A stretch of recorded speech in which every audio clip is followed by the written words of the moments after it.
सत्साहेब सदगुरुदेव जी की जय हो। सत्साहेब সবাইকে সৎসাহেব নমস্কার।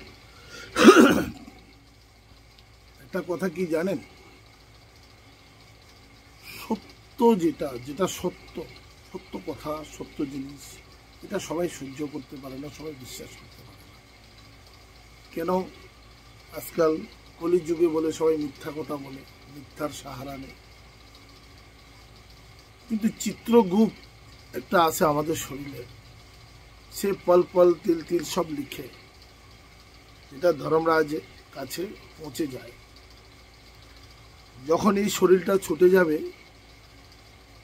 কাল ভগবান নিয়ে যাবে, তমগুণ শিবের দ্বারায় যেটা সংহার হয়, যমরাজ ওনার দূত পাঠিয়ে যখন আমাদের শরীরটার থেকে আত্মাটাকে ধরে চেপে বের করে নিয়ে যাবে, নিয়ে গিয়ে তফসিলার মধ্যে গরম একটা তাওয়ার মতো থাকে, অনেক বড়, যেটা ব্রহ্মলোকে আছে, ওখানে নিয়ে যাবে ভুঁজে। আমরা যা খেয়েছি সেগুলা গন্ধগুলা কাল ব্রহ্ম খাবেন। কেন কি উনি অভিশাপ্ত হয়।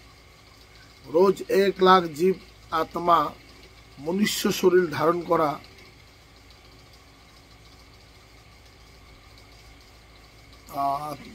মনুষ্যকে মারে, এবং উনি ওই দিনেই 1.25 লাখ মনুষ্য জন্ম দেন, যার জন্য আমাদের জন্ম মৃত্যু হয়। উনি অভিশপ্ত হন কাল ব্রহ্ম জ্যোতি নিরঞ্জন, যে এই কারণেই আমাদের জন্ম মৃত্যু হয়। এই কথাটা কেউ বিশ্বাস করতে চায় না, বললে কে দেখেছে কে দেখেছে।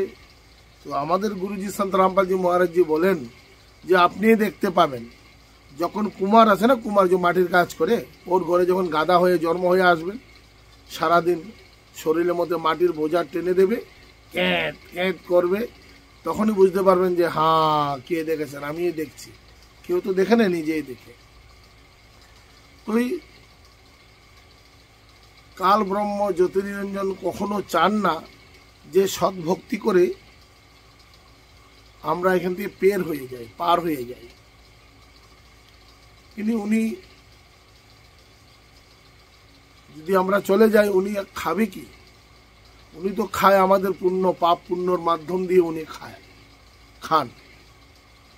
আর আমাদের মানে পরমাত্মা পরমেশ্বর যদি ওনাকে অভিশাপ না দিত, তাহলে আমরা মানুষ জন্ম পেতাম না, মানুষের জন্মটা আমরা পেতাম না।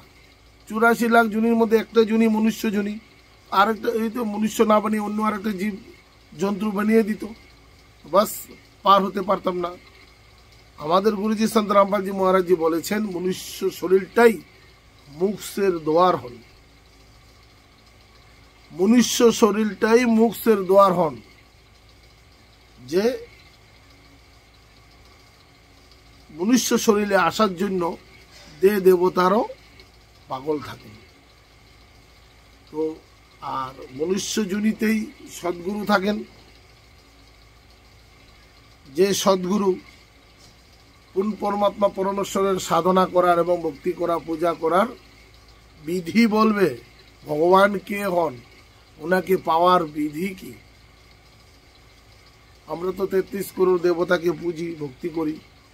দেবতারা কর্মের আধারে যেটা ফল সেটাই দিতে পারেন, তার অতিরিক্ত দিতে পারেন না। একমাত্র দিতে পারেন তার অতিরিক্তে পরমাত্মা परमेश्वर कबीर देव कबीर साहेब, जो सारा ब्रह्मांडेर सृष्टिकर्ता, सब कुल का सजनहार।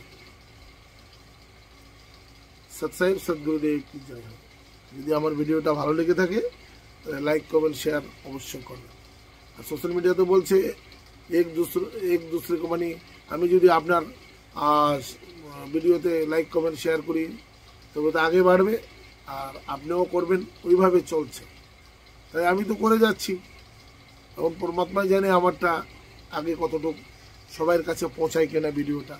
তাই আপনাদের কাছে প্রার্থনা করব, আমার ভিডিওটা যদি ভালো লেগে থাকে অবশ্যই শেয়ার কমেন্ট করতে ভুলবেন না। সৎসাহেব সদগুরুদেব কি জয় হোক।